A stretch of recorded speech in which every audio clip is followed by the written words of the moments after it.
Well, how you doing, everybody? How's everybody today? It's a great Saturday, and hey, by the way, you probably know what it is, but let me get the introductions out the way. I am Jedi Granville. This is Jedi Granville Productions, and to my right is Mr. DJ Anubis, living free and lovely. How you doing, brother? Got birthday boy in the house. Right, Birthday boy in the okay, house. boy, and I got a couple of people shouting me out. Miss Omniblast, how you doing, Michelle? You doing okay? Yes, how you feeling? Hi, and I'm just gonna say, yeah, sup, girl, exactly. Yeah, I hope you're doing all right too. So, yeah, I wanted to get that out the way because, like I say, I turned a double nickel today. I mean, hey, we are officially, me and the noob is officially, like I say, CB radio types. We're dinosaurs almost. You know, I mean, I won't say dinosaur. We're just, up there. We're dinosaurs. We're Yeah. dinosaurs. Yeah. Okay. Yeah. We're ancient kaiju. I like that. Yes, ancient kaiju. Yes. And she said, yes, she's doing good. That's good. I mean, I heard about what happened to you last night, but you know what? You'll be all right. It's only temporary, so that's a good thing. But that little thing we got out the way, which is me, birthday boy, blah blah blah. We'll move on from that. But the real big thing we're going to be talking about, and is a movie that came out 40 years ago this month, and I feel it's a movie that rarely gets talked about. It's talked about, but not in really great detail. I guess because it didn't do that well at the box office. But this movie here, Life Force, which is a film that was pretty much came out of nowhere in my mind. I don't know how you feel about Nubis, but when it came out, I mean, just out of curiosity, how did you find out about it? Just out of your revision. I remember as a teen when was advertised on TV, the trailer and everything, and I was certainly interested at the time, but I never saw it probably some years later. But it's also interesting because you mentioned off screen that this is a darker type of film. And a lot of that has to do with the director, Tobe Hooper, who did Texas Chainsaw Massacre, Poltergeist, and stuff like that. So he's already had his hands in the horror genre for a while. So his approach to this sci-fi horror film was pretty interesting. And, we're going to get into some of the interesting parallels with vampirism and stuff like that through the alien species. So but when I finally did watch it, I was like, "Oh, okay, this is pretty cool." And obviously, there's the lovely Mathilda May, who plays girl in there. So we'll be talking a lot about that as well. Yes. Look, let's be honest. I mean, she is one of the reasons why why this film has such a cult following. But aside from that, it's more to it than just her. She's amazing. But let me get this comment right here. I say, yeah, right. Exactly. See, that's CB radios was a thing. If you ever watched Convoy or Smokey and the Bandit in the Various show or the Dukes of Hazzard, that was the lingo. So yes, so at least breaker. Breaker 19, yes, exactly. But to kind of get the show going here, we mentioned Tobe Hooper. Let me get back to let me bring him back up. And he was the go-to person when to make this film in terms of directing it and whatnot. I mean, it's kind of funny. He was the one who directed the Texas Chainsaw Massacre and supposedly Poltergeist, although there's rumors that Spielberg actually directed it or co-directed, however you want to put that out there. I might have confused. I think Spielberg was involved. I just can't remember how much. So I mean, Spielberg, he was a co-writer and he was the producer on it. But he was. It was directed by Hooper, but screenplay was done with Spielberg, Michael Grace, and Mark Victor. So So yeah, Hooper did direct the film, but Spielberg was involved a little bit with that. So it's touch and go with that. And one of the things that I realized with anything film wise, it's always going to be some kind of legendary or myth or what else that's talking about these kind of things, you know. So it's you know, you never really know. So, but to get her on the way, this film here, Life Force, it was a film that's based on a 1976 book written by um, Colin Wilson, which was called Space Vampires. Coincidentally, I mean I mean it's dealing with vampirism, but the book is called, you know, the space vampires, and it came out in '76, and it's kind of ironic, you know, like we said, it's kind of ironic that we kind of mentioned about vampirism, you know, and this film here pretty much goes into the legacy of vampires to a degree, but not so much. It's so heavy handed. It's like, oh my God, it's like that's what it is, you know. And say, let's see what's up. It's a oh we're having it now, brother. I appreciate it, you know. Yes, thank you for saying that out. But like I say, getting back to it, it's based on a novel. It was like like almost a decade out, and someone said, let's kind of like put it out there and see if we can make something, polish it up, and do something for the cinema. And the screenplay was written by Dan O'Brien, which I'm pretty sure many people who are total geek heads know he wrote the original Alien. Okay, he wrote the original Alien, and Don Jacobi, if I think that's his name, the guy who also co-wrote it. And there's a somewhat differences between the book and the film, which is always that, but it's not so much where it's going to say, okay, we can't get into the rhythm, because like I say, the book is based in 21st century, late 21st century, where this one is in modern day 1980s. So I think they have to do that, because otherwise maybe you'll be lost. I mean, the audience might be lost, although you're talking about space vampires. So it's like, okay, you're already touching on realism anyway, you know. So, but like you say, you said you've seen or heard about this film through in the late 80s, or like when it first was advertised. Yeah, I remember seeing the trailers for it, and you know, back then, like, you didn't have the internet or anything. You had either newspapers or what was on the TV in terms of promotion. So I always enjoyed the trailers and stuff, and so it always looked very interesting when I saw the trailer for it. I was like, oh wow! And of course, like I said, you don't see everything about Matilda May in this, but during the trailer, you're seeing her face, very beautiful looking woman. Yes. As a young teen, you're like, ah, she's hot, you know? Yeah. So it's like, and you watch this film and you're still like, I can understand like why every guy is tripping over their tongue to get to her. Despite the fact they're being hypnotized, it's still like, I'd still be tripping over my tongue to get to her. And that's the thing I want to ask you. This is the thing about this film. I saw this as a teenager. I saw this I say like in '87, you know, I saw it on HBO. And before we go further, yeah, it's like, thank you, Big Bad. What's up? Thank you. Yes, I will always be sexual, but I always can be dark too, you know. So we won't go into that discussion. But that's the one thing I wanted to kind of analyze is this. You saw it at a young age, I'm assuming, right? Okay. Looking back at the parallels of when you saw it as a teenager compared to as an adult, can you say that when you saw it as a teenager, it's like, okay, I understand why I'm watching. I'm more a horn dog in this mist because of Matilda May.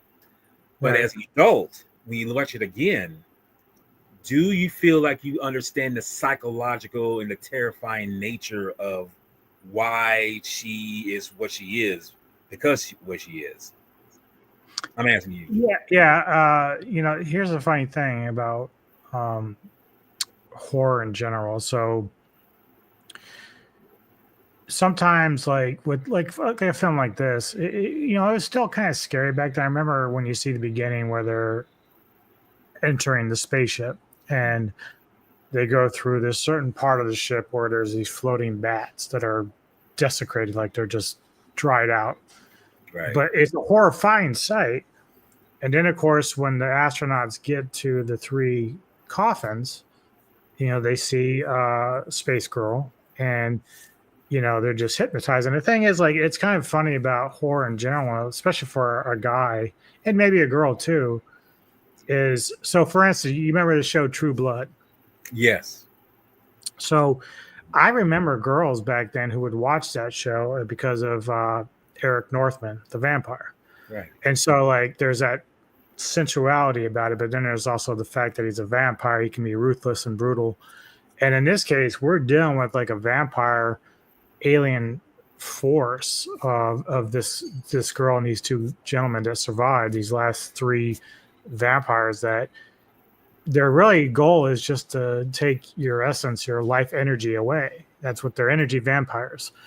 Even before What We Do in the Shadows, these are energy vampires that are literally taking your life force away. So, but at the same time, you're kind of like, as a teen, you're kind of like, well, I'm horrified at the thought of this, but at the same time, it's like, I don't care if she kills me, as long as I get one great night of happiness, I'm good.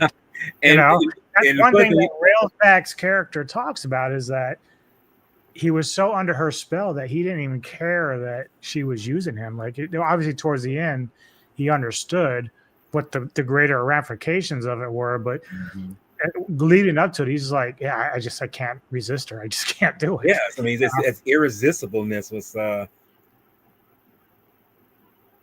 Really? I never finished either. I think I got it to the part where Sookie became like a fairy, and then I kind of lost track of the series from there. But they started bringing in werewolves and stuff, so I had to kind of go back, start playing around with that series when I can. But I did enjoy it too when I got to that one point. I just hadn't kept up with it. But that's the thing. That's an interesting thing you said about the essence of how, and as you said, whether you be a man or female, a woman, is like that energy that like, it's like that. It's like whatever they are, male, female, it's like their presence, their pheromone energy is like just amplified to some degree, and it's like, oh my God, I can't resist it. And that's, to me, is what scares me more than anything, knowing that you cannot resist her presence. It's like this scene right here, particularly. Now, look at her facial expressions. She literally looks like, it's like she's hungry. I mean, but she senses, like that guard that she attacks, she can sense it, his energy from him. And it's like, as you say, you look at that as a teenager, it's like, I don't care about what she does to me. I mean, I couldn't care less. As an adult, I realized, like, yeah, right. Can you think about the funny idea? So let's go back to when they first discovered those coffins in that ship, right? One thing that she announces to Colonel Tom Carlson, played by Railsback, later on, is that when you discovered us, we actually did not look human, but we read your thoughts, so we knew how to like appeal to you. Right. And so she knew that whatever he was thinking in terms of like a dream girl or whatever, she was going to pose as that. But I start thinking about like a scene like from Ghostbusters when they're going up to the tower, and he's like, okay, all I gotta do is just don't think about anything, guys. Don't think about anything. And he's like, I couldn't help it. It just popped in my head. Stay Puft Marshmallow Man. So could you imagine if for whatever reason this dude was thinking of like some off the wall shit and like a lizard or something? You're just like, okay, we're not taking these back. I'm not bringing this shit back. Yeah, and you know what? And that's kind of an interesting thought process right there. To knowing that you, especially as human beings, it's like some random thought comes to your mind, and it's like, and I think that's the reason why in this, since it's an R-rated film, you have to go seriously. Where Ghostbusters, it has to be, very comedic and everything. But at the same time, with Ghostbusters, it has its, kind of realism in terms of fear and horror there too, which I think they did brilliantly, And So I think I agree. Omni Blast, this is why I love her, and Missy, because they know what entertainment and movies are about. We know that in society, sex sells. Nobody really goes to movies, I'm sorry to say, to see unattractive people. It's just not how it works. It's true. Even though it can be kind of damaging to people because it puts such a big emphasis on looks and stuff like that. It's also distraction. It's attraction, or as Omni put it, candy, eye candy. Yeah. For guys, we're very easy. We're very visual creatures, and this is why this works in this movie because Extremely. Carlson and some of the other guys they come across her, Space Girl, and they're just like, I can't help it. You Yeah. know, that's just it. I think the one guy was out there. He's like, she's like the most perfect woman I've ever seen. Yeah. He's It's like I've literally, been here. Yes. I've been up here 6 months, and it's like I've never seen a more perfect woman in my life. And you know that one female, I should not give them the eye glass. Like, what are you talking yeah, about? yeah, Boy? Seriously? exactly, yep, yeah. I love that. So movie, you know? that's just, yeah, this movie is very interesting because you have Tobe Hooper doing or Toby Hooper, however you want to pronounce it, doing the directing. This is also, interestingly enough, and this is probably one of my somewhat gripes. Golden and Globalist have done a lot of films during this time, Right. and they're also known for a lot of like action-packed films, like very Schwarzenegger or Chuck Norris, whatever. So when you listen to the soundtrack, it really doesn't match what this should be. This should be a little bit more eerie, Latin type stuff. But the way that the music is, a lot of it is like more like energetic action, like we're gonna go, do fist fighting and all this other stuff. So it kind of throws me off at times when I was watching this again. But that's a Golden and Globus thing. They've always done that with their films. So I don't know if that was if that was the perfect choice for producing the film, but you go with what you can. Well, and it's funny you bring that up. That's a good point. You bring that up. That's excellent because the score was done by Harry Mancini, who's famous for, of course, the Pink Panther thing. Yeah, he was the one who did the music for this, but the U.S. cut of this film, because this movie is actually 2 hours long in the UK, but right. it was cut down to an hour and 41 minutes, something like that, for the U.S. 56, hour 56, I think. Yeah. In the UK. But when it got here, they cut it down, and it still had Mancini's score in it, but they hired another composer, which was Michael Kamen, who actually brought out some of that what you're talking about in terms of eeriness and that kind of. Kamen is very good, very good. And it's funny because I bought the soundtrack and I forgot where I put it at, but I actually bought the CD. But when you listen to that music, some of the scores that weren't, I mean, they were in there, but it's not all of it. If you listen to the score, you've heard, like you said, you watched Event Horizon, right? Yeah. Listen, I kid you not. There's a piece in there. There's a piece of music in there that sounds eerily enough like Event Horizon in terms of in the opening score or like down the line in the when they come across the ship itself. And I was just like, that is so on the nose. And I think like that's something that should have been for this movie. But I guess they say, well, let's just go with Henry Mancini, and have this big elaborate, score that's done by the legendary London Symphony Orchestra, and just play it, But it's uncanny that they didn't choose Michael Kamen because he was working in London at that time. So I'm thinking like, why don't you just hire him? But I think, like you say, the guys from Canon feel like, well, we can just get by doing this. And this is one of their biggest productions to date, almost 30 million, something like that, or 25 million to make this film. And like I say, it was a very Atlanta. And you got to remember, the guy who did the effects for this film, John Dystra, he did the original Star Wars. So it's like you got a lot of manpower in this film. And it's like that's I mean, you get somebody like that. It's like you just get Harry Mancini. Because truth be told, I was not my first choice in thinking of that's who I want to do the music. Even though his music in here is very good, to me, I think Michael Kamen's score would have done a much better job tonally for this film. Yeah. Well, we talked about that a little bit with Legend when we did it because I didn't know there was actually a whole different score to that film. Yes, I And heard that's about one thing I brought up with the ones that I watched. I was like, dude, this score does not match. And like Goji and Kevin and Century, they were all saying, yeah, it's a whole different thing. Another version of this cut it. is a whole different soundtrack, which matches what's supposed to happen. So it doesn't really kill the film, but it because I know what Golden Globus is all about. But at the same time, I sit there and going like, man, the way that this film is playing out with the kind of horrific stuff, it's too upbeat for that. It's supposed to be a little bit darker, a little bit more somber. Kamen would do a good job with that. You said you've heard the soundtrack that he's done with it. Well, that's what you want. So that sometimes is the mistake you make when you don't think out how it should play out. Like if you're not matching what's going on screen. Right. See, that's the thing you gotta remember. It's like, and I guess they were just playing by ear, you know, what they were doing. But I was like, you know, you guys could have done a better job. I mean, this is a big budget film. Seems like you should really pick the person who's best suited for the job that you wanted to, you know. But Yeah. let me lead off some of the characters here while we're doing this before we go any further. You mentioned Steve Railsback. He plays Colonel Tom Coulson.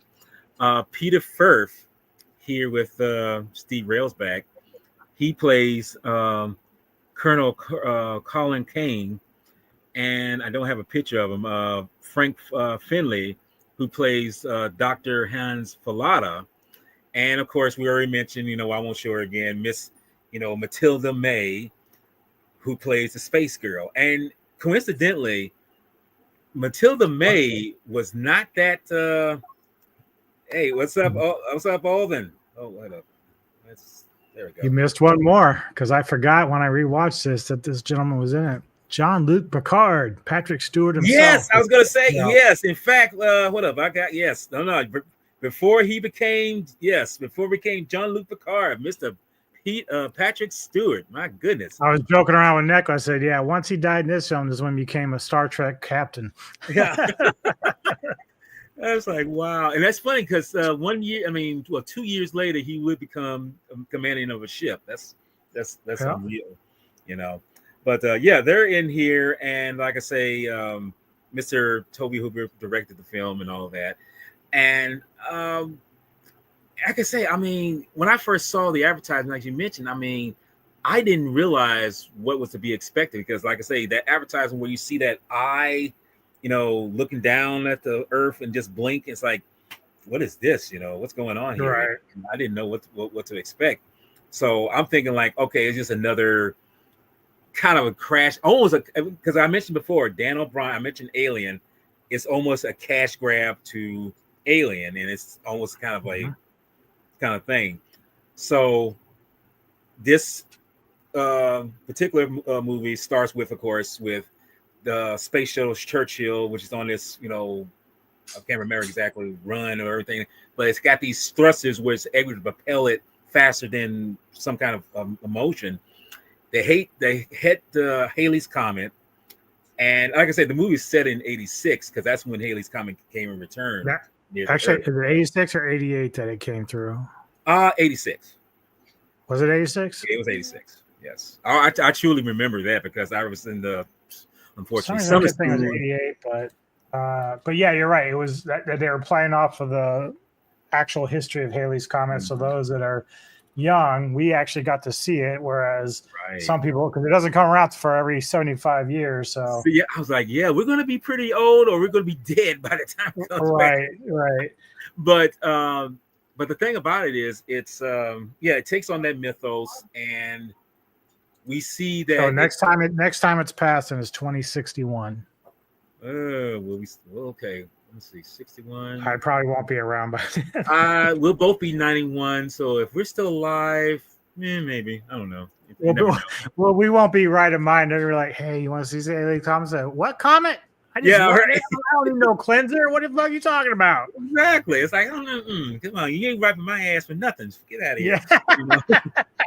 Dude, yeah, I think we will be like that. Yeah. We're gonna be too old to give a fuck about a fucking comet. I won't even be able to turn my head. I'll be like, Right? I mean, like I said, if it strikes the earth, it's like, oh God, I'm here. Take me now. It's kind of like that. You gotta be looking like that guy that's all crinkly and wrinkled in there and shit. Jeez. But no, but hey, we never know. I mean, like I say, some people have lived long enough to see things again in their lifetime, so we may be the same True. way. We never know. But no, like I say, like Alien, this film takes place and they encounter a derelict ship, which is incredibly 800. No, not 800. I'm sorry, 800. 150 miles long. I mean, that's like, good God, man. I mean, it's incredible how this is. Oh, wait a minute. What's it says? Why is this? No, come on. Yeah. Oh, Neko. I didn't even see Neko's. Yeah. Well, they've been here already, so I think they have. I think they have Neko. Yeah. No, yeah, it's true. Yeah, Dusty and Crusty. Well, that's true. Yeah.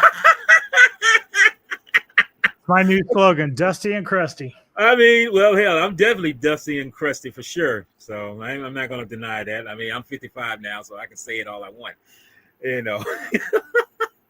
but no, the fact is this ship that they come encountered, because we mentioned it's 150 mile. I always want to say 150 feet, but it's 150 miles long. I can't even put that in perspective because it's such a long way. And the funny thing is, like they talked about, because the Churchill was just a ship to kind of like get close enough to kind of explore and just kind of see things from that perspective. But then they said, yeah, we got like a little blip, and it turns out to be this 150-mile long ship hiding behind this comet, which was amazing. It's bigger than Delaware. Delaware is 96 miles long. Wow. It's bigger than our state. That shit's bigger than our state. That's great. That's true. That's right. Good Lord. That's right. Delaware's only 96 miles long. Yeah. Good Lord. That's why I said the area of Delaware is 35 miles wide. It's a tiny state. Jesus Christ. The ship's probably wider than that too. Wow. It might be longer than my state then. If that's the case. I think it is. Jeez. It's pretty impressive. Okay. So that's what I'm saying. I can't see when you put miles on something, you can't really put that in perspective. Give you an idea. The spaceship Voyager in Star Trek: The Motion Picture, it's you literally can't put the perspective into that because this thing is like AU. And when we say AU, that's like thousands, not hundreds, thousands of miles long, almost like the size of the Earth itself. But I still can't put that in perspective. I mean, it's just that how big that is. That's why I say I can't put the perspective of this ship here. But like I say, we find out that 30 days later, something happened to the Churchill. It drifts back to Earth, blah, blah, blah. And it's a rescue mission. And they get the audio tapes that were burnt up because when they go into the ship, it's all burnt up except the 3 bodies. Why are they not burnt up? We don't know. There's something because they're not human. They're naked, but they're not human. So we've kind of touched on it a little bit, but we see that the girl, the space girl, Matilda May, they examine her, and then she's just in a sleeping state. When that guard goes to touch her, I mean, let's be honest, you can almost say that some shit was about to happen because the second he didn't even touch her, she opens her eyes and it's like, I see you. And then she just lifts up, it's like, yeah, I mean, and look, let me just say, for a 17-year-old who sees this film for the first time, when I see this young woman pop up totally without no attire, do you think I'm giving a damn about the story right now? I mean, I don't care about the story at this point. I'm just like, oh my God, that's what I'm looking at. An interesting piece of trivia is that when she auditioned for that role, she really didn't speak much English. So she had to phonetically audition. But when they asked her to disrobe, she had to go talk to her manager first because she thought she was going to be auditioning for a porno. So they had to reassure that it was a science fiction film. Right. So that's kind of funny about that. Like, the funny thing though is like I thought at the time, because even though I went and looked at her wiki, she's done quite a few films since Life Force, but like I had thought that was like the only film she had ever done. So I don't know where I saw that at any point, but it's clearly not the case. Like she's done a lot of stuff since then, mostly TV stuff. But yeah, but that I thought that was kind of an interesting trivia thing that, you know, she thought she was going to be auditioning for a porno. Well, because that's But the hats thing. off to her, man. Like it's not easy to go and be full nude on like a main project, you know? Yeah, I mean, because the thing about it is her main point. I mean, not to say that's her main point, but that's her main goal is that because in the minutes we see her, she's practically in a birthday suit, and you know, it's like, wow, this is like because I thought That's to myself, one thing. That's one thing I talked to Deco about when it was happening because we saw the two guys later on, Mhm. and you don't get to see the bottom half of them. It's just her. So You know- she's like, that's sexism. I need to see penis. But do you know? No, look, I have to agree with Neko on this one. I mean, I have to say, I always say if you're going to show female nudity, frontal nudity, give equal male frontal nudity. Also, be fair to the ladies watching in this. You know, I mean, that's I mean, you have to be fair with that. I mean, there's plenty. I've seen many films that have lots of male frontal nudity, and I'm just like, okay, why don't you have the guys do the same thing? I mean, you just see them from chest to whatever, and that's it. That's like, no, that's not fair. You know, even I have to say that's unfair. You know. Yeah, So. no, it is. It's like you need to give girls their due, give them what they want. Like it's not just the women that need to be doing, but this time period was very one-sided. As Omni put it, you know, so like it's more balanced now. You get a lot more Wang flying around, more than I want. It happens. I mean, come on. I mean, if anyone's ever seen American Werewolf in London, I mean, David Knowlton, I mean, it's like, wow, he's really showing off himself, you know. I mean, he's not being shy where he's being nude. So it's like, yeah. So, but that being aside, though, I know when I saw this, I mean, I'm just like, I really don't care about the storyline, but that shows right there at the time, I didn't realize that this film had done something to me that I didn't see years later until I kind of matured enough and realized like that was the whole point of her being nude. You know, that was the whole point of her being without, I mean, because let's face it, if they found them with clothes on, it's like, that's kind of weird. Why would they be with clothes on, you know? They have to be. Yeah. You know, and I just a side note here, and I'm pretty sure you already know, Matilda May is not that older than you and me. She's only about 5 years older than us. That's it. You know, I thought I didn't realize she was that young when she did this picture. I thought she was like, you know, in her late 20s or something like that, you know, but she was only 19 when she did this film. I was like, good Lord. I'm like, all right, that's pretty interesting for someone who's stepping out and, you know. Do you know if the full version is out there? Yeah, I mean I mean, I have it right here. So clearly you've watched that. Mm-hmm.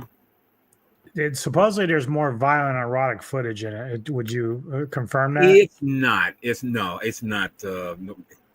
In fact, I don't know who said it or made that. It's just more text in terms of a storyline and certain character development and whatnot. But no, and it's a little bit more but no, there's no more eroticism or anything like that. If there was, that's probably put on the cutting room floor, and I don't think that was needed, you know, for this film. I mean, it's designed to give you that hint of it, you know, but there's really not that being brought to the table. I mean, and I say this is the original cut, but that cut that we see or hear about, you know, because I heard about that too, and I was just like, why would they put that in there? You know, it's not necessary. We know.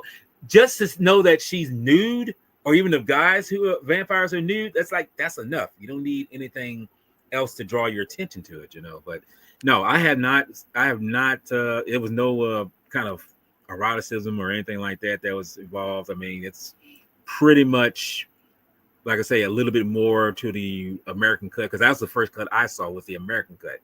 Yeah. When I saw the original cut, it's like, oh, there's a lot more to this than that where it is, you know. So it's like, yeah. So, but no, I mean, I'm glad you asked, because sometimes, I'm sitting here and I'm not even seeing the, oh yeah, yeah. Even Oliver said it. Yes, it's really it is. I mean, it's really the whole nudity thing with male and female, it's always been a one-sided thing. I agree with that. This is pretty crazy, man. Like apparently Hooper had initially wanted her to shave everything, including the pubic hair.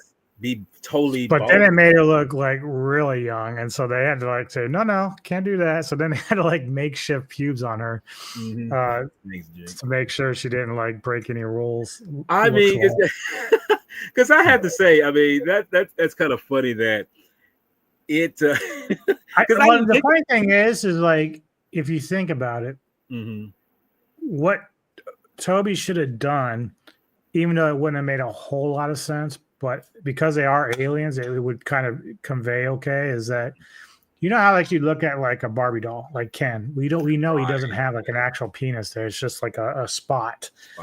Well, that's how you would treat these aliens. Like he should have went that route if he's going to try to pass them off as aliens.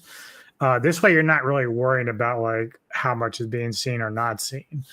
But I don't think he thought that far ahead when he was doing this. Because it's Hooper. He wants to be as risque as possible.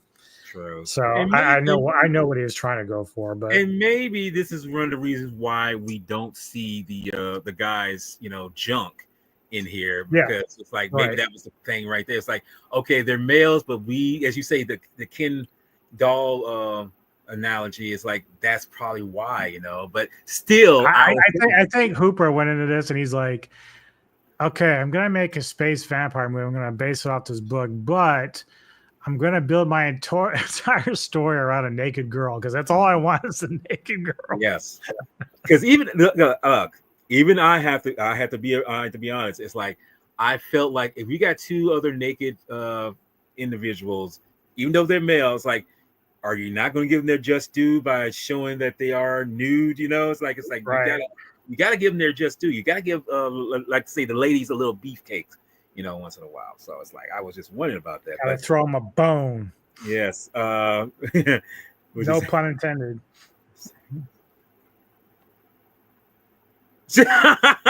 Yes. Well, and I've always loved landing strips. I always like carpeting myself. We'll just leave it at that. But I've been licking carpet all day. I don't feel like a lesbian.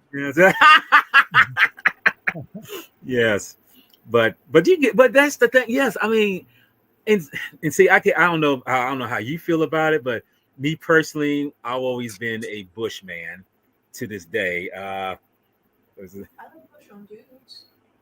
I have the 4K. Cool. Hey, look at you. Yes, Mr. Jake. Yes.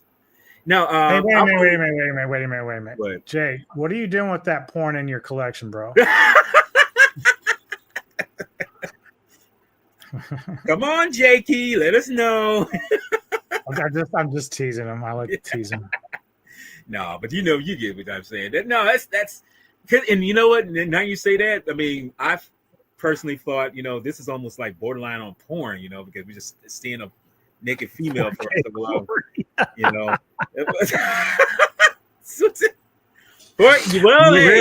real high definition there, baby. I mean, you're gonna see everything very clear. I was like, oh my god, oh my goodness. But no, you get the point. I mean, it almost seemed like it was borderline on that, but thankfully, I can say it gave you that titillation, but the titillation was, short-lived, because we see that this person and you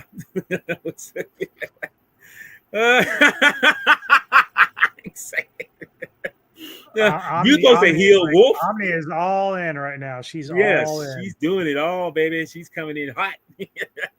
But that's the thing. It's and I want to say thank you, guys, for giving me such great content right now, because y'all are making me look and Anubis look great. I appreciate that. Thank you. Yes, but we realize that the whole purpose of her being nude is to titillate, but we realize that's just a sidetrack to mess with your mind, because let's be honest. And what's this to say? Yeah, right. She is on a roll. You are on a roll. Trust me. Yes. Yeah, no doubt. Shit. She like, what's that old saying? I might speak softly, but I carry a big stick. Oh, I'm gonna take that off there. What's this? Okay, just address that. Wrecking ball. Okay, yeah, she's gonna wreck you if you don't watch it. How'd I know you're gonna go Miley Cyrus on me when she said that? Oh my Yeah, God. that's what I'm saying. It's like, and then it's, but so I'm getting off track myself. I was like, y'all give me such content. I'm like, I'm laughing right now. I'm not kind of losing, but I'm loving it. I'm loving it. I'm loving it. But to kind of get, like I said, get ahead of the story and everything, we realize she breaks out, and like I say, we realize that she, like the other two vampires, and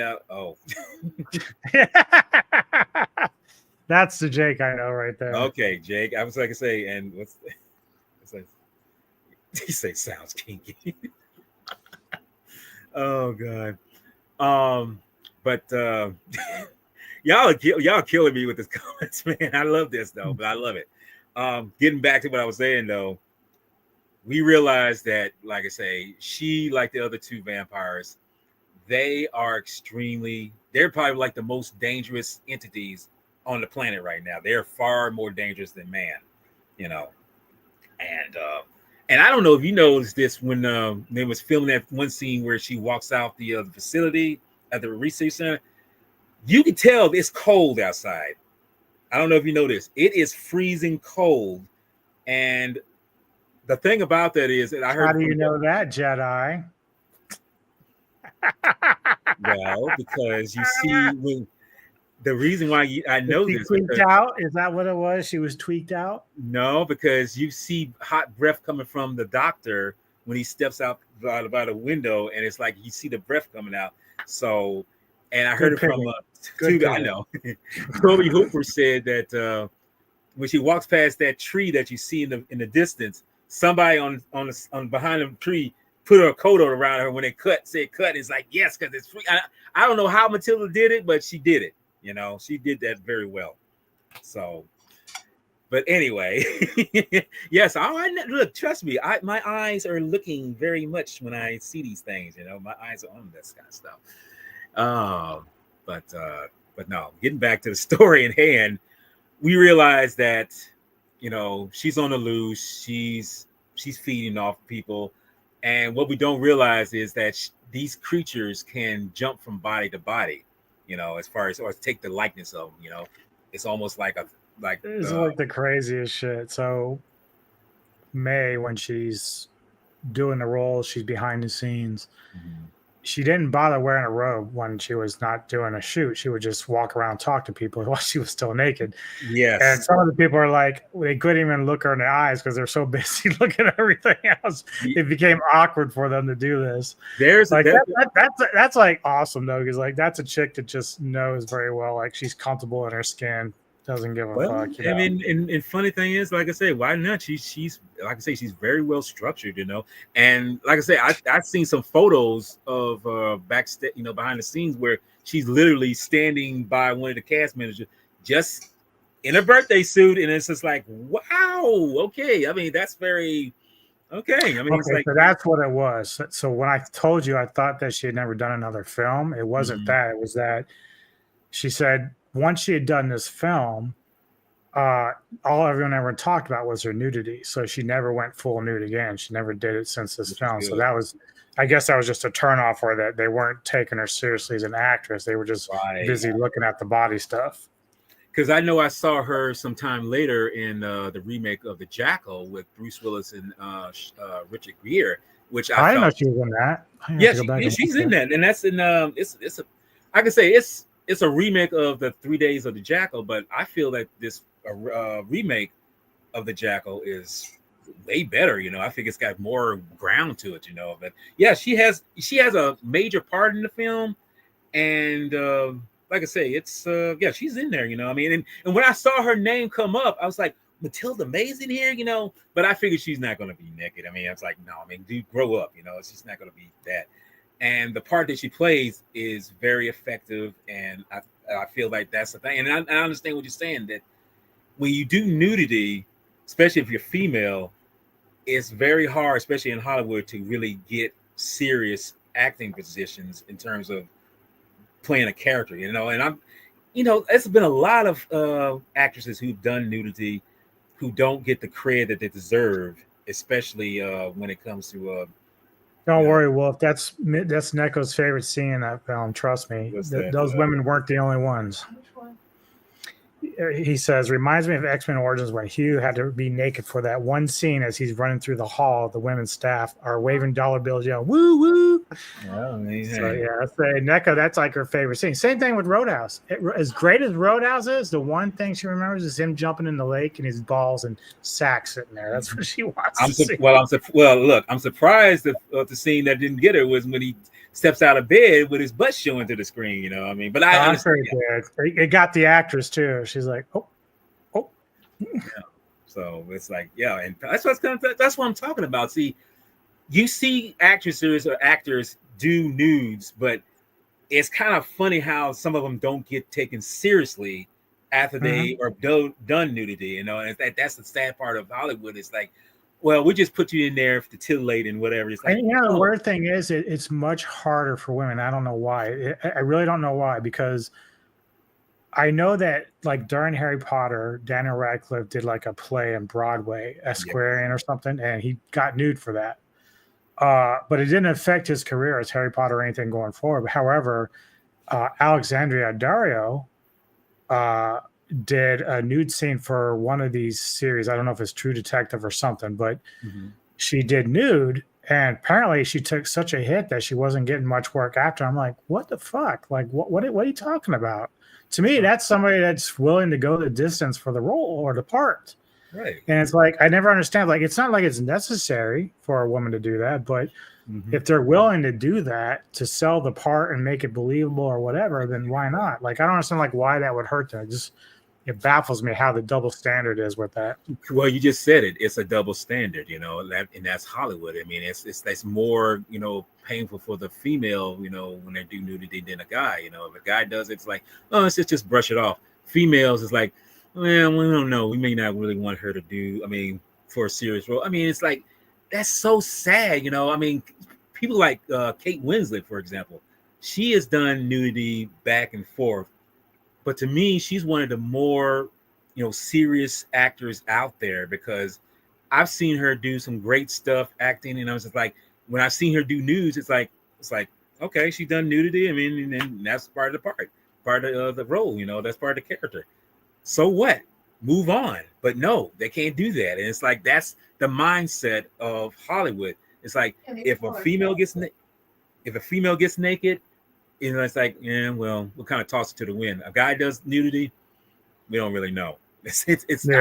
I'll never understand. And see, this is one of the things I kind of have a problem with Hollywood. It's like, if you're going to do nudity, and especially if a female is involved, damn sure you better give the male is extra amount of nudity in there as well, because to me that's unfair. But unfortunately, who am I to say whatever, And I'm not saying this being for the sisters out there. I'm just saying, because as a male who knows that I've seen enough movies to say you need to be fair in terms of how this works. Reality is both sexes are going to be nude in something, and if they're in film, like in a love scene, they better be both nude. If you see junk on the guy, okay, most likely you're gonna see women naked too, but you definitely want to see junk.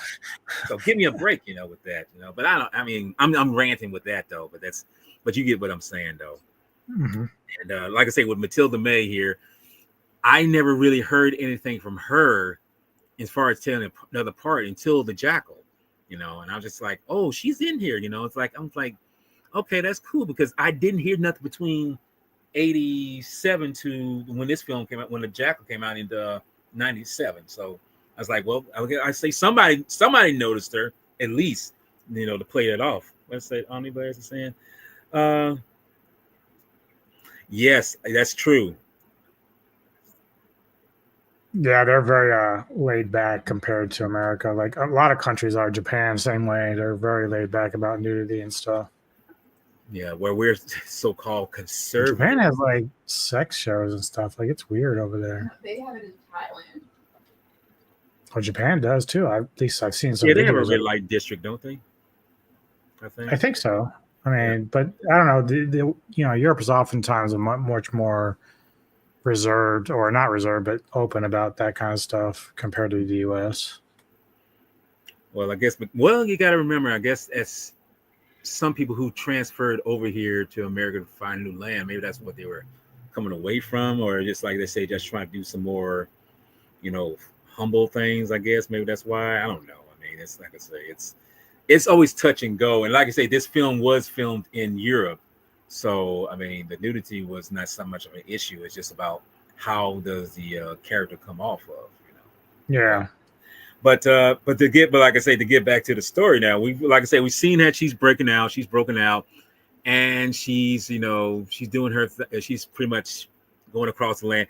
And this one scene, I don't where before we get to that, we get to this point where the guard that she sucked dry, where he's in this mode here, we realize this is where the beginning of pretty much the, you know, symbolism of vampirism comes into play. Yep. He's sucked dry, and we yep, Thailand, Japan are wild. Yep. Oh man. I opted out of the sex show in Thailand. I didn't think I could handle it. The schoolgirls. No, it was like, Wasn't that in Japan? Oh, ping pong balls and shit. Oh, yeah. Oh yeah, I That's remember she mentioned something about that. Yes, that's like, wow. I mean, that's I'm gonna leave that alone. I'm not gonna bring that up. She used to tell me that some of the guys that she sailed with, they would, like, after they'd go play karaoke or whatever, they're like, yeah, we're gonna go get massages, you know. And she's like, yeah, I'll skip that. I'm not gonna get a massage. They're like, well, we get the you know, the happies at the end. No, it's the deluxe massage. Are you happy or happy endings is the question. See, that's the Well, if it's a deluxe massage, Deluxe massage. you have to ask Okay. for the deluxe massage. But we see well, Oh my God. we see that like I say, this is a start of vampirism, and we see that with that happening, that this happens where when one gets sucked dry of energy, it's only natural that someone that gets sucked dry pretty much does the same thing to someone else. And this scene right here is a good example of that, you know. So it's letting you know that this is the start, because before it was just, you know, we see titillation and everything. But I think that's the thing. The thing about vampirism is that vampirism, in my mind, is more dealing with, what is that? Wolf wanted to know what my beer was. Oh, okay. Oh, I didn't hear it. German beer, my friend. German beer. Oh, okay. Wow, you can see Effing that. white. I Huh? didn't see. I didn't say he could see that. I'm like, I didn't even pay no attention to that. Yeah. Oh my God. But Just you know for what? future reference, Jedi, there is a thing you can toggle. You could probably do it now if you go into your comments on your side. Yes. At the Oh, yeah, top, it that's should right. I say can put it beta. on, You can add it into your thing. Yeah. Yeah, but I To think show up on screen. I don't think I can do it now. I think it's Too no, I late. yeah, it's too late. Oh, there it is. There it goes. Oh, there. Okay, there it is. Okay. Yep. Stone Cold Steve Austin. Okay, cool. All right. Yeah, nice. What is it? I didn't know I had the power, as I like to say.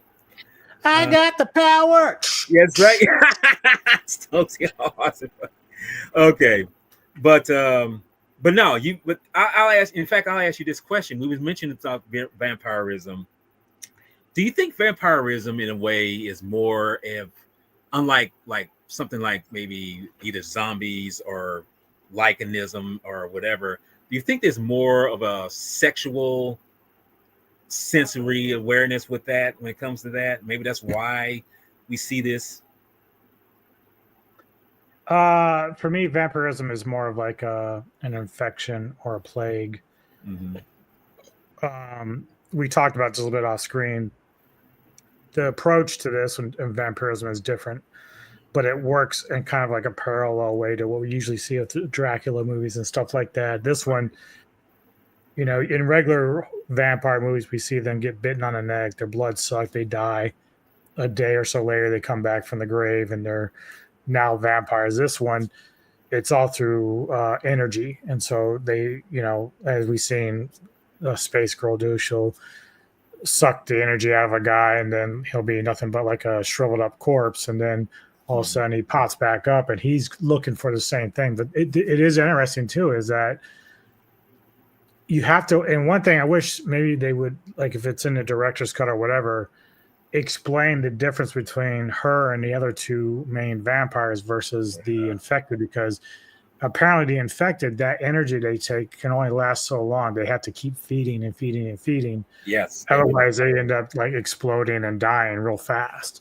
So they're not really like true vampires, and they don't really explain how you can become a real one. Like, think towards the end, Space Girl tries to tell Carlson that, hey, you know, I want to be with you, but you don't know if she's just lying to him to get the energy back that she gave him, because she did give him something, and it was a powerful way for him to communicate with her telepathically.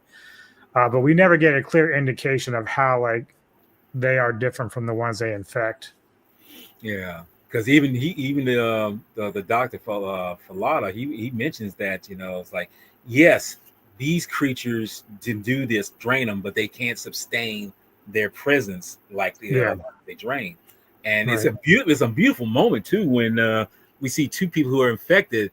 That one guard, you know, we see him shrivel up and just go back to being shriveled up. And then when the doctor pokes him, he's just like, oh God, you know, he's just, you know, just disintegrated. And then the doctor that he sucked the life out, he's so hungry that he rushes towards the gate. I mean, that's towards the gate, the door, the jail, the jail cell, and he just like explodes and just disintegrates. You know. Yeah. So he's not strong enough to break it open. So he's so desperate for food that he runs and just shatters into dust. Like, it's like, wow. And that shows how the desperation of this effect has, you know. Yeah. But it's like I say, this is the thing I love about this film, you know, the fact that it runs the gamut of how it can do one thing in terms of like with vampire, or but like I say, sensual titillation to the horror aspect of vampirism, but then it leads to something else, which we'll get into. But I'm thinking too, and I'll ask you this: do you feel that that's the whole course of the main thing? Is like it's just to draw you away from the fact that, okay, we have these moments where you see this, you know, like say these two naked, you know, well, three naked creatures. Do you think, like I say, this is the thing that I say, okay, we start out with something so, you know, it's like, oh, it's supposed to be like a porno almost, you know, as you mentioned, you know, but is it that's the drawaway? It's like the old magician's trick to say you see that elephant in the room, and then it's like, oh, there's something else going on inside here, you know.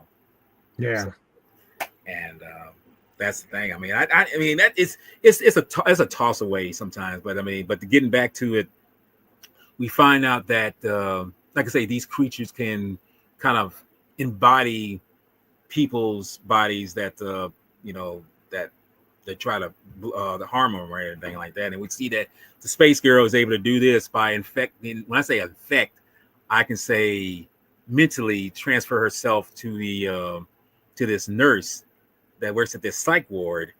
And, you know, and this is where we realize Carlton, for some reason, because he's, like I say, he's had this connection with, you know, with Space Girl, you know, this moment when like I say, when he went up to the in the shuttle, and he pretty much is infected by this, and somehow is able to draw her to him or her, but he's got a psychic connection to her now, so he can see things that she's done in people's bodies, and it leads us to this psych ward. And this is one of the things it's kind of interesting. We started with the space adventure at the beginning, then we're back on Earth where the Space Girl, you know, escapes. Now we're on a kind of more of a, I guess you could say, psychological thriller kind of moment, because we're trying to find out who's who or whatever, you know. So, and just out of curiosity, do you feel that this movie kind of does two things or too many things at the same time to a degree in way of storytelling? Yeah, and again, like you've seen the full cut, I haven't. So Mhm. I think with the version that I've seen, which is the American version, it's even worse because once you start getting into her transferring her memories and her body, so her soul, so to speak, to another body, it's like, oh wow, we're into like a whole other dynamic that again we don't really understand, and it's too quick to go through it. Like I don't know about the director's cut, but it doesn't really, like, I've been reading some things about this, like how the book is more of a mental aspect rather than kind of like what we saw on screen. So for me, it's like I don't mind that kind of stuff, but if you're not going to allow it to kind of flesh out or breathe as a Right. story, people aren't going to get it. Like we're not really going to follow it too well. Like they could have left out the psychiatric nurse and all that and kind of just gone a different direction. But that's what they kind of wanted to do. But I'm going to talk to you after we're all done with this because I have an idea that I think would be awesome, but I'll see how you feel about it when we get there. But yeah, as a story is, a movie is, as it's at least in the American version, like there's just a little bit too much going on and too many characters. Like this isn't really something you need like 100 characters for. You don't need a bunch of different characters for True. this. It's really more about Carlson and the space girl than it is anything else. And while you can have supporting characters, sometimes they spend a little bit too much time on the other guy. I can't remember his name, but he's like a big factor in this. And then we spent a lot of time with Patrick Stewart's character in this. They say at the beginning of the film, there's like 35 minutes is almost dedicated to the first contact with the space creatures.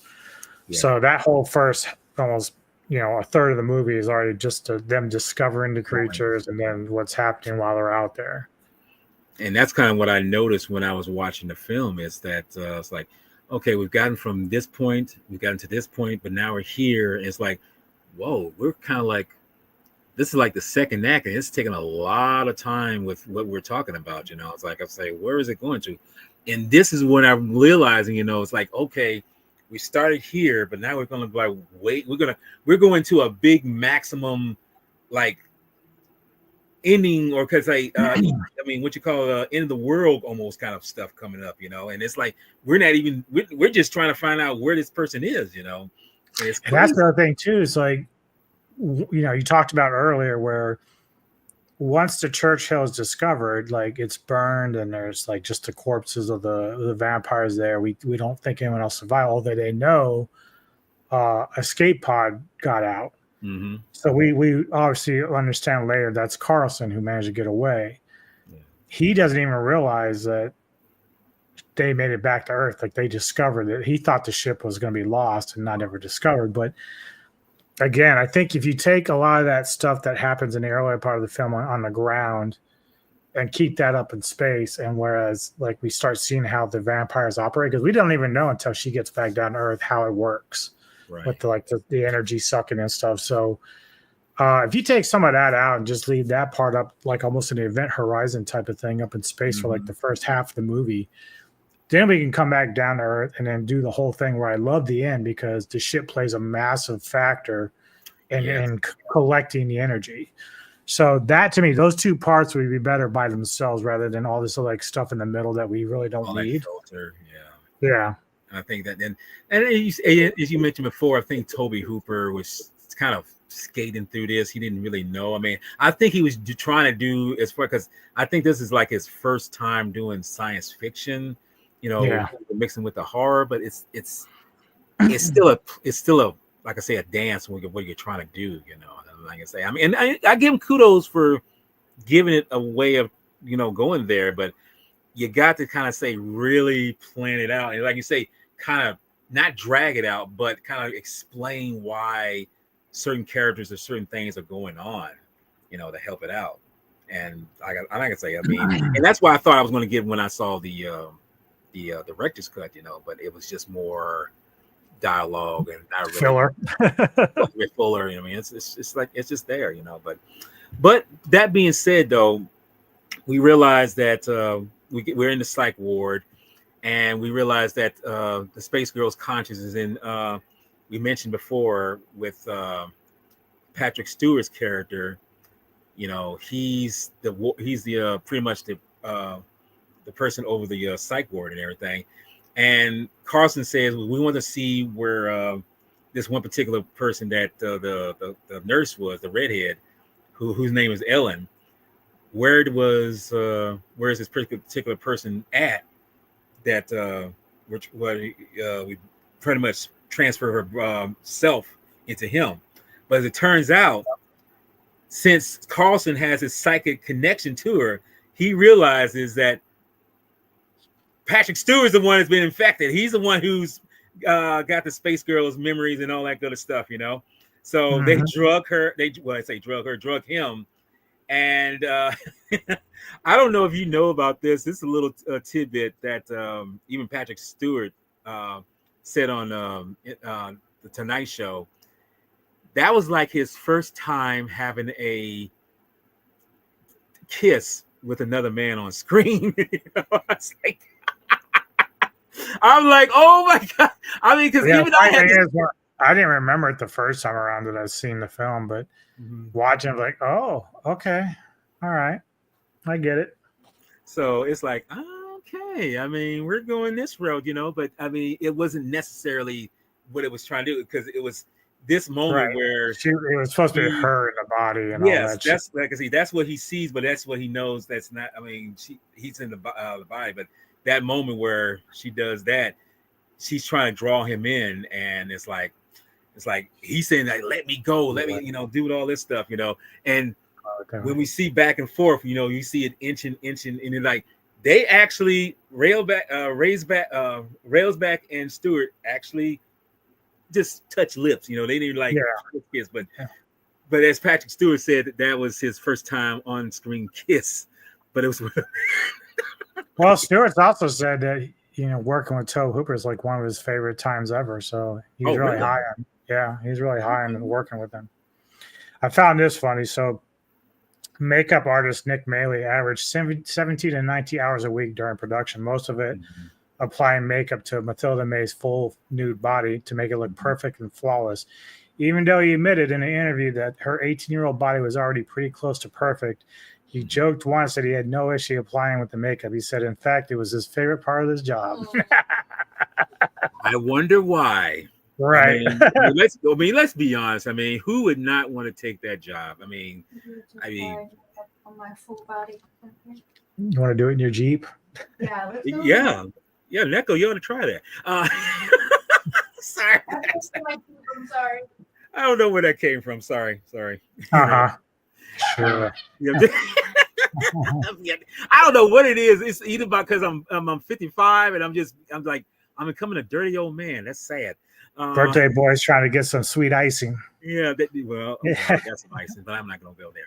Anyway, but we realized that she's in the Stewart. Really, you think so? Oh God, that's that. Well, I mean, we'll never know, but let's kind of hush on that. Anyway, you're right.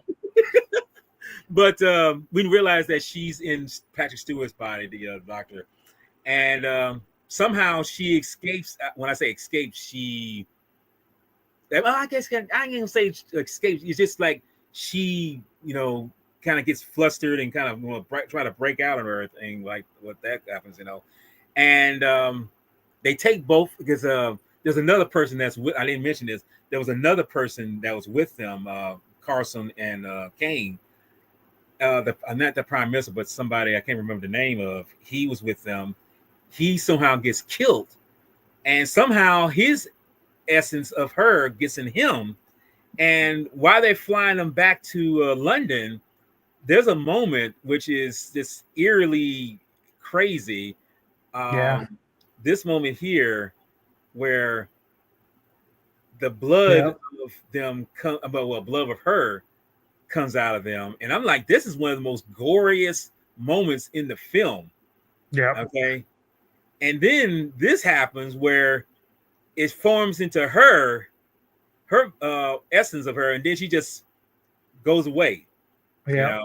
I'm just like, that is some of the weirdest shit I've ever seen in my life. And that was, like I say, that was one of the weirdest moments, or say goriest moments in the film, because I didn't think it would get that gory in the film. But surprisingly, we are going to see some more gore in that third act, because I was like, from where this happens, where they're heading back to London, we realize that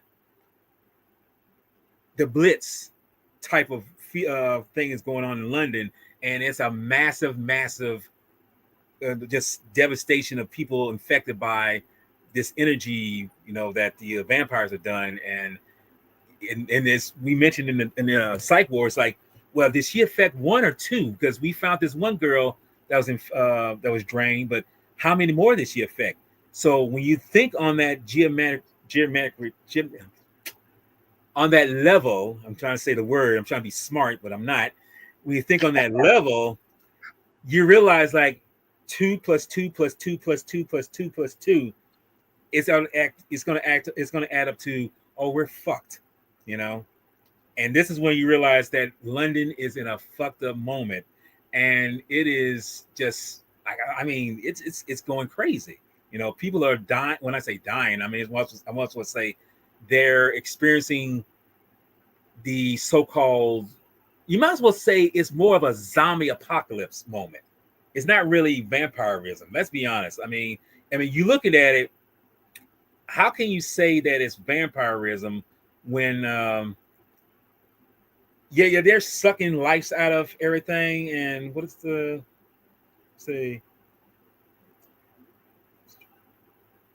Oh my God!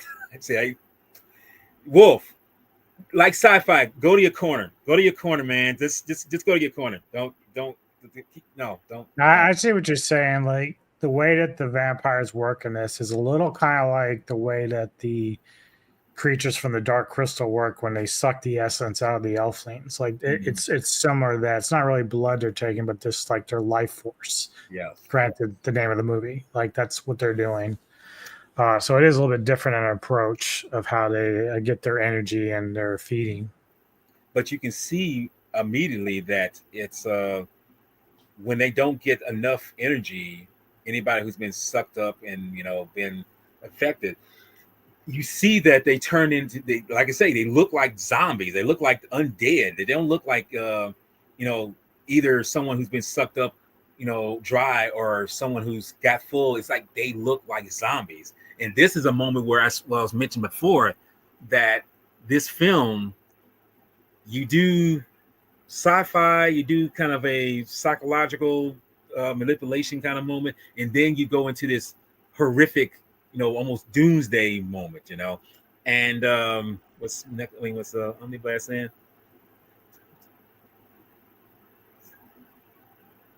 Embrace. Oh, dude, you don't even know. Like, I have my own vocabulary that Neko says I have, and she makes fun of me all the time. So trust me, I have that too. So yeah, you're not. I once pronounced Memorial Day as Memorial Day. She just never let me let it down. Oh well, hey, anybody can not let me down when I say certain words or misphrase some things. So I was like, yeah, let me know. Oh my goodness! But now look. That comes with age. I mean, although I can't say age, I can just say that's just because as I said before, I'm not that smart. That's what that is. But that's the thing, though. This film switches. I didn't realize it until I really watched it again and realized like we're switching genres every like certain ways to the film. We do sci-fi. We're in space. We got on the ground. It's more psychological thriller. We when we go to the psych ward, it's more of a just like yeah, it's hopping around genre wise. It's kind of like and then we get to the end. It's like an apocalyptic zombie attack, and it's like okay. I mean, which I can understand I can understand what is going on, but it seemed like kind of stick with one. And then work with that, and then go from there, But again, this is where I feel like it's coming up kind of short with that, I mean, it's true enough. I still like this film. I still love this film, but I think what you said before, there's certain gripes you have with it, as far as that goes. Yeah, I did like the idea that they were comparing it to their mythology of vampires. So there's a Yes. point where Carlson says, "Yeah, they've actually been here before." That's where kind of like our myths about vampires came from, is through that. But Mhm. obviously, over time, it's been twisted into the stuff like Bram Stoker's Dracula and stuff like Yes. that. But So, but these were apparently where our initial thoughts of vampires came from. yeah, because even for Lana, he was able to kill one of the male vampires using this leaded I, steel, yeah, yeah. and it's like that's crazy. But that's what I say. Methodical come from something that's been brought to our attention, and it's like you say, they've been here before, and then we discover that why he's heading back to London, Kane and Carlson. We realize the real story of how and why, what happened on the shuttle, because in the film he said that his radio operator smashed the radio, but it was actually him. And I remember I said there was a different cut of this film where he does that. When the American film, you just see him kissing the space girl, but believe it or not, in the director's cut, when he goes to approach her, and I gotta say, I know who the cameraman is, but how they framed it, how they framed this, when he goes into the bay to go to the space girl, Carlson does. Matilda May's breasts are, like right here where the camera isn't, right there, it's in focus before you see him coming in there, and I'm just like, I don't know if that was by design or by accident, and I'm just like, oh my It's goodness. by that. Again, I think that Hooper, he was using, there's two things here. He was using her as a catalyst for Mhm. building a story around her. She was always going to be the central figure of the vampires, and like just having her do was like going to be the big draw for all the young tweens like me and you and everyone else. But there was two things. One, someone mentioned that at the time of its release, Spielberg was making some pretty big films during the summer blockbusters around that time as well. Like, so you're competing with that, and if your biggest draw is a naked girl running around like killing people, that's not really going to be a sell for most mainstream people. For us, yes. For mainstream people, no, because the story itself is not holding up. It's not as quality as Spielberg was doing at that time. Yeah. And then the other thing is like, thank God they didn't do this, but according to the documentary about this film, the spacecraft itself was supposed to be designed like a penis. I said, we don't need to go in spaceball territory here. We don't have to See, I do didn't know that. that. I kept saying it looked like balls in the dick. Yeah, we didn't need to go in that territory for that, because that's just too much. Too much. That's almost going into what's his name, H.E.R. Giger's mythos. Mhm.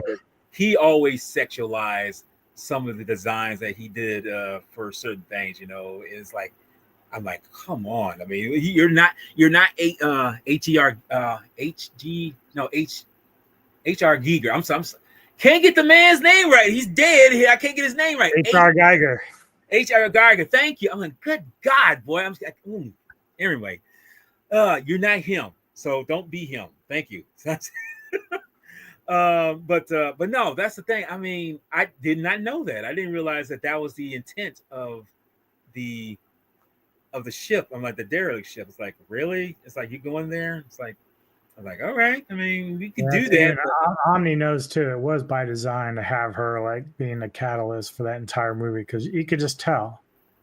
Yeah. And I think that's why it fell apart at the box office, because you don't have a strong enough story with it, and it's all over the place. Yes. And the thing is, it's a very interesting plot. Like, I really love the idea behind it, which will lead me to what I say later on. But yeah, I just, again, I can't hate on Hooper, because at the time, this is the 80s, we weren't as opposed to sexualizing women as much as we are now. We're a little more careful with it. Right. But back then it was all in the slasher films and stuff like that, so we just didn't care. Like as a collective of society, we're like, oh yeah, give us more TNA, all right, you know. But as far as like a quality movie, like, you know, Spielberg was doing stuff like E.T. and Firestarter around all this time, but you know, that's way different than what this is doing. And for Golden Globus, you know, this was supposedly like one of their more expensive movies, but they just still treated it like a B movie by doing that, you know. Like I have faith in Hooper. He's a good director, but he kind of missed a mark in terms of what he was attempting to do with like a bigger budget for a film. Like this wasn't really the way to go, because even though it sells again to us, if you're trying to get in money, they recoup your money back and get a gain. You have to broaden it out to people beyond that. And that means creating a story that everyone can connect with that's beyond the sexual part of it.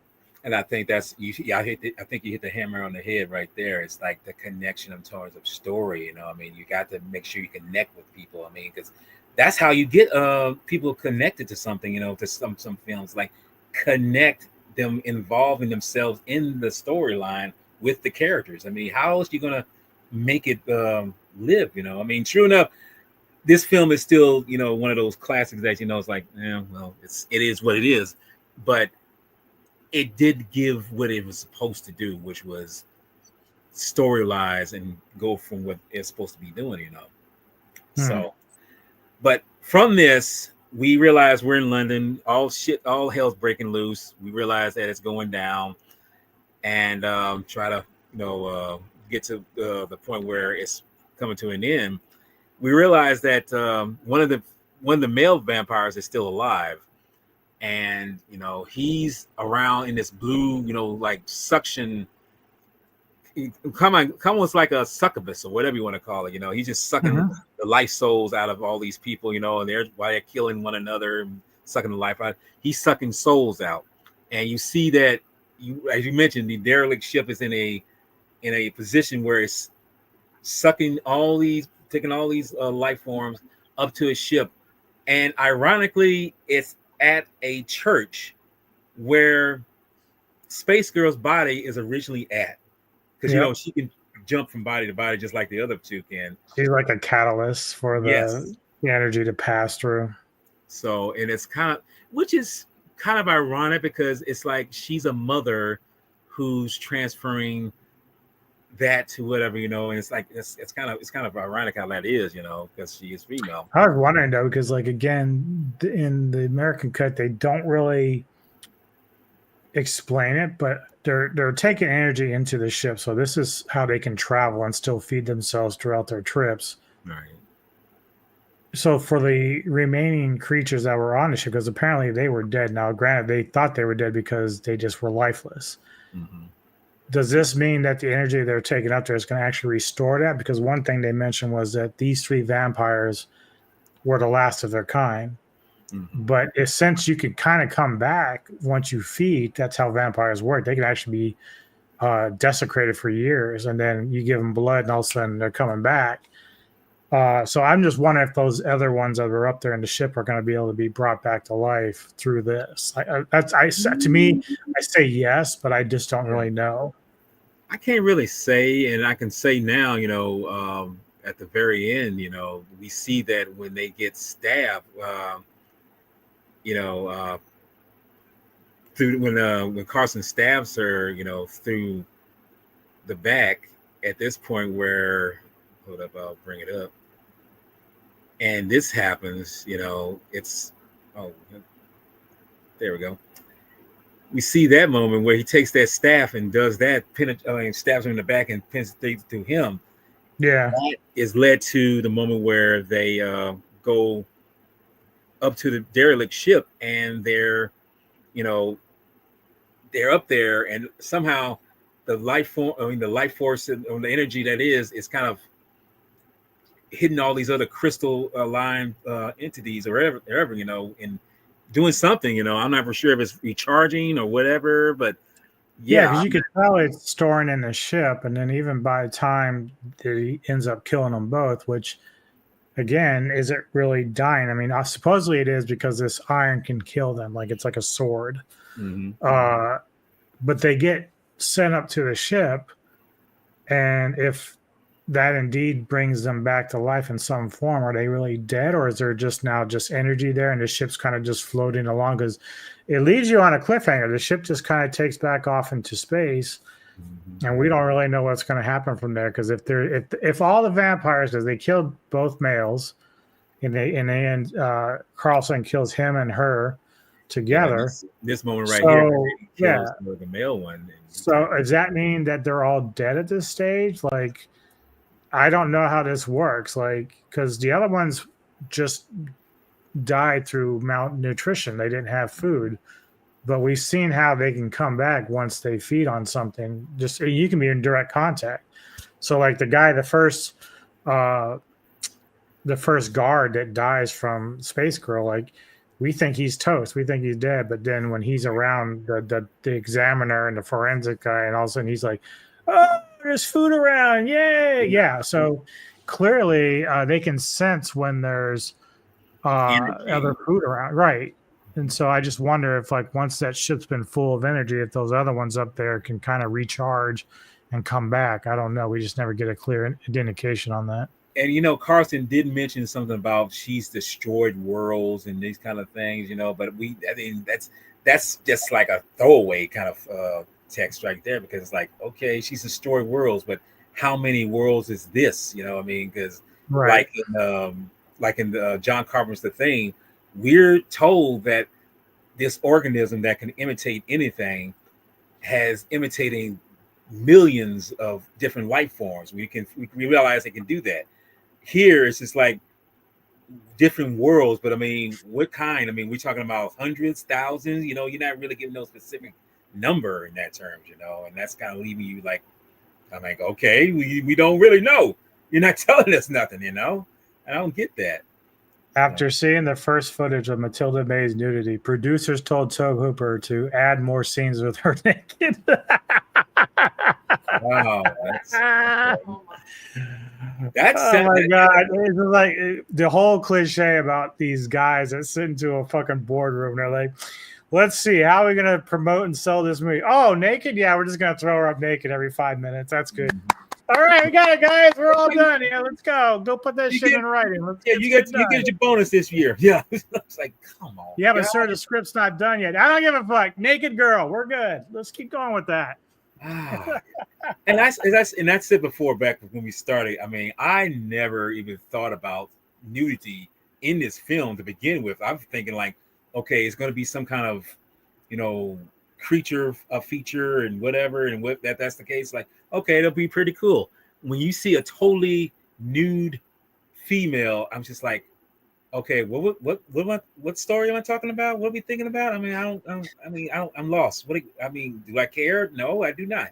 So this is why I say there's got to be a balance with these things, you know. Yeah. I mean, let's be honest. Okay, rewatching this, I mean, whether it be the American cut or director's cut, do you think it could have done better in terms of the style and the grace of, like I say, giving this? I mean, taking it from a book and then giving it this treatment of what it is. Do you think it could have done better by what they had done?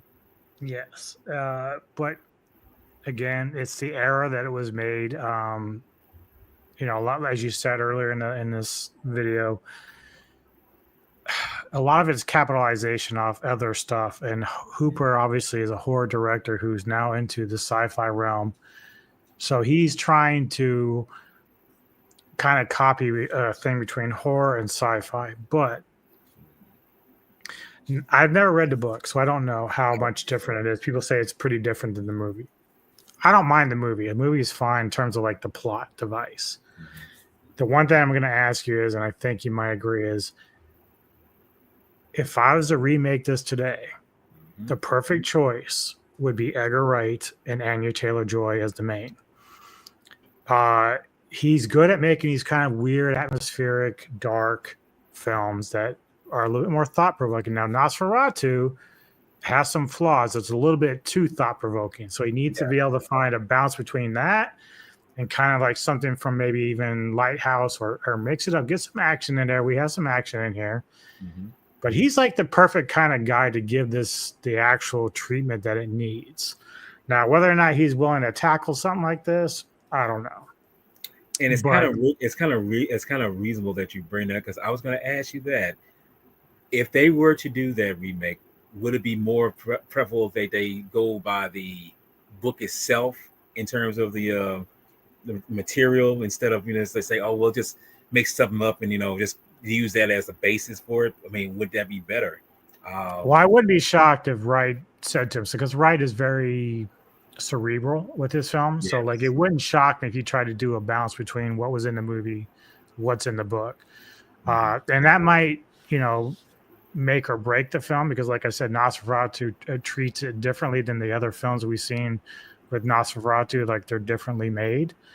There's a lot of things I liked about his version, but then there's some things I didn't like. But that's just him. That's his directing style. So I think that he would bring a little bit from the book, a lot more from the book, but then try to use what was in the movie as well, so that he's not totally losing.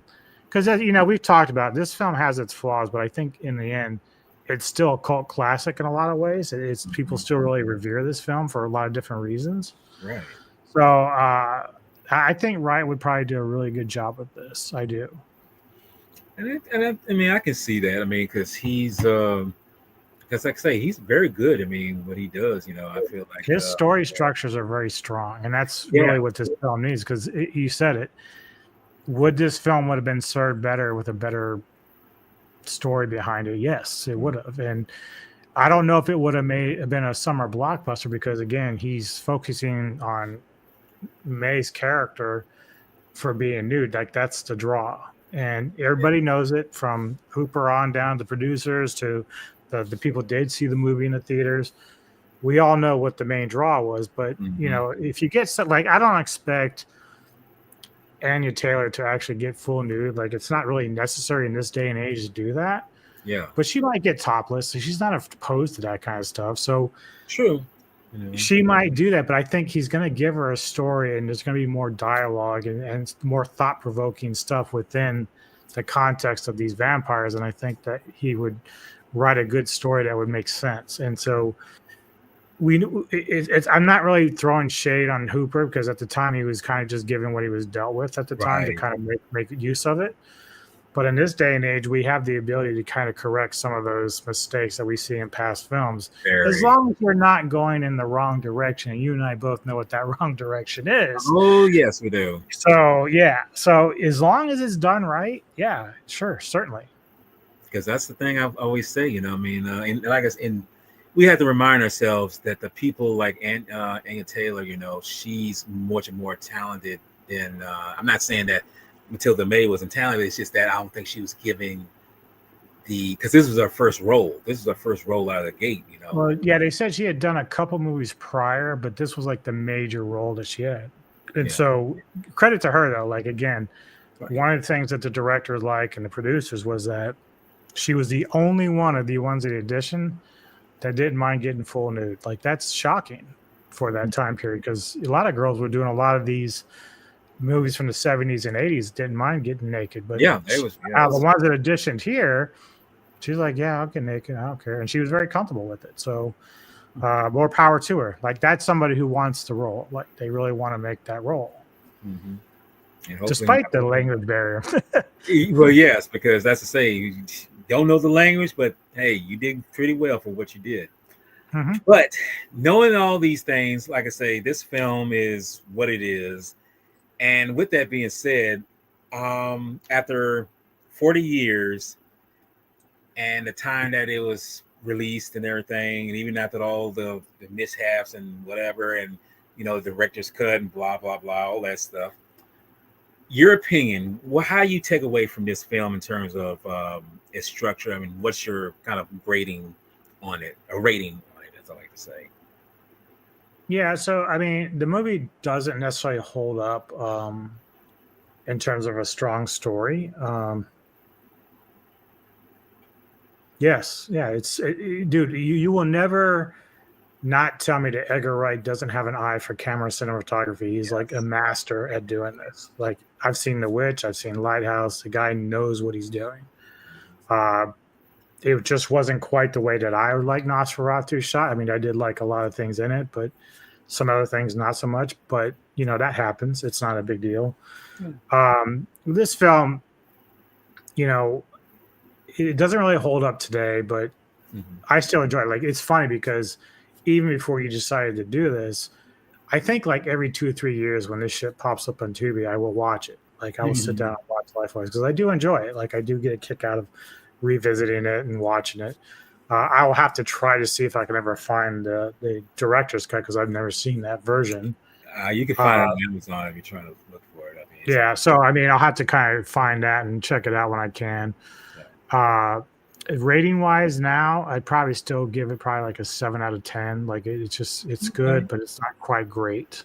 Yeah, and that makes sense. You know, I mean, for me, it's as you said, it's. I mean, it's. You can see you can. It's kind of like what I say about Godzilla versus Megalon. I mean, I love that film. That's my favorite Godzilla film. But even I can say there are so many flaws in this movie, and I'm just like, and this one's no exception. I mean, it has its moments. You know, it's like, and as I said before, it bounces around with different notions of genre. I'm just like, just pick one and just run with that. Pick a lane. Yes, and swing away. What's up, sci-fi?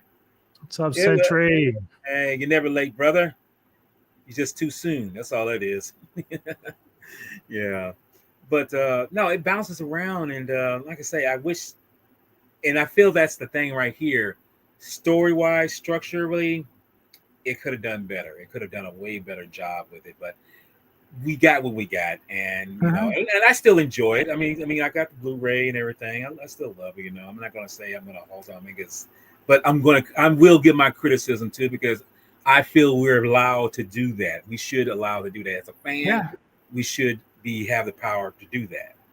So for me, my rating would be a little higher than yours, not because of Matilda May, but just because of the fandomism of it. You know, the popularity. I'll give it an 8. You know, it's an 8, you know, because it's as you say, it's not that. You know, I mean, yeah, we got a naked chick out of it. That's like great, but give me something more than that, please. You know, I mean, I realize, you know, as an adult, my mind doesn't just crave, you know, the sensuality. I need the expectation of what the nudity is involved in it. I need it so that it has a reason for being there. If it doesn't have a reason to be in there, I don't need that. You know, and that's kind of like what Hooper loses with this because, you know, obviously May was very young when she took the role, so like a lot of like, I'm just gonna, she'll never do it, but Emma Watson is very selective about what she does role wise.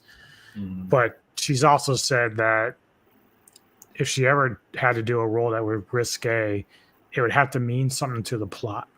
Right. And I think at the time, Matilda was kind of like a little bit too young to understand like exactly what was going for, plus the time period. So it's not really her fault either, because again, she's trying to branch out and become something big on screen. But you know, I'm sure she was kind of disappointed the movie didn't do better, especially with everything she had to risk. And of course, again, the reason why she doesn't do full nudity again is because, you know, that's all everyone talks about is that part of it. So she's right. Like it should have been more than that. And they could have done more with her character. I know, like, again, the language barrier is there, but a good director is going to find a way to make the story solid without the nudity. Right. Because even I think nudity is still a big thing about this film, but they just made it too much about it. Like they just wanted that to be it. Like that's like, okay, naked girl, that's good.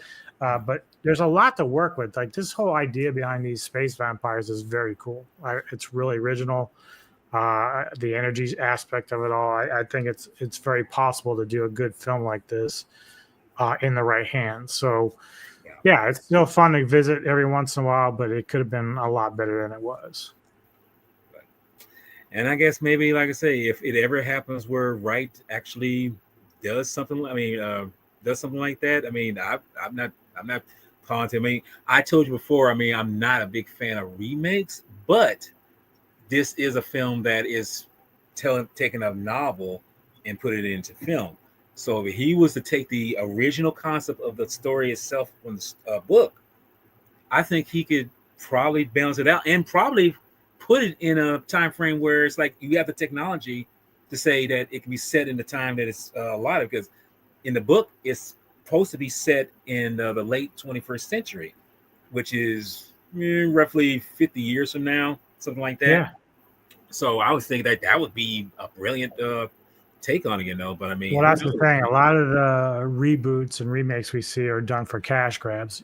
Yeah. This kind of film is one you have to do for the love of the film. Like you have to sit there and say to yourself, I like this film. It was some mistakes made. I'm going to correct those because I'm a good director. And I'm going to find me some good actors, which, it had its good actors back then doing this, but it could be definitely improved. But you have to care about the material. This is one thing we said about some of the kaiju films and Godzilla films that we see is like, if you don't care about the source material, you shouldn't be doing it. You know what I mean?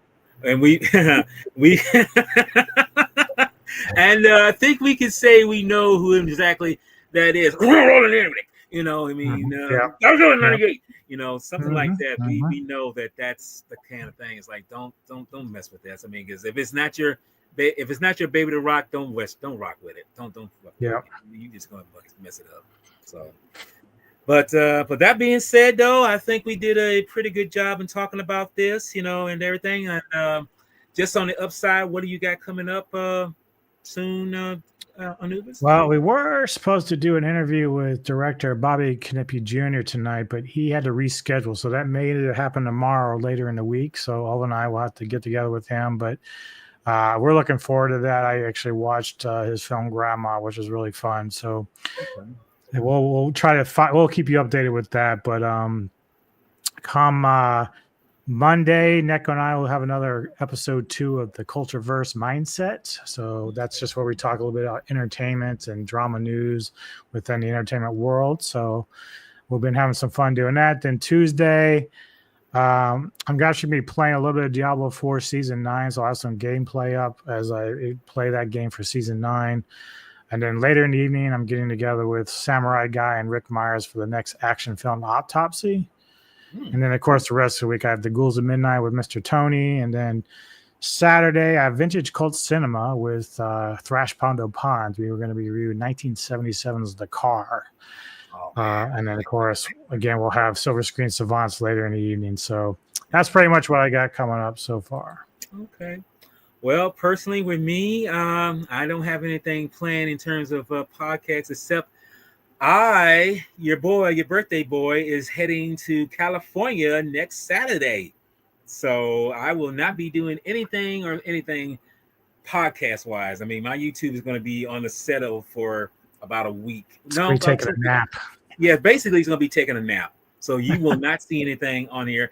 And to anybody who's a G-Fest veteran or anything like that, you probably know I will not be there this coming next weekend. I'm sorry to disappoint you. I mean, I wish I could say I was going to be there, but hey, those are the breaks. Sorry, Charlie. Yeah, exactly. So next year, hopefully so.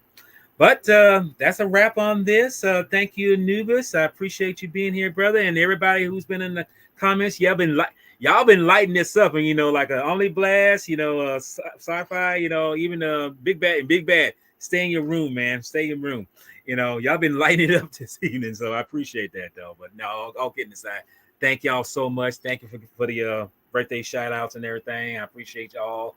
Much love to y'all. I can't express this enough. So, but with that being said, as I always close out with my streams, I always say, y'all take care. Y'all please be patient and keep the film legacy alive. All right?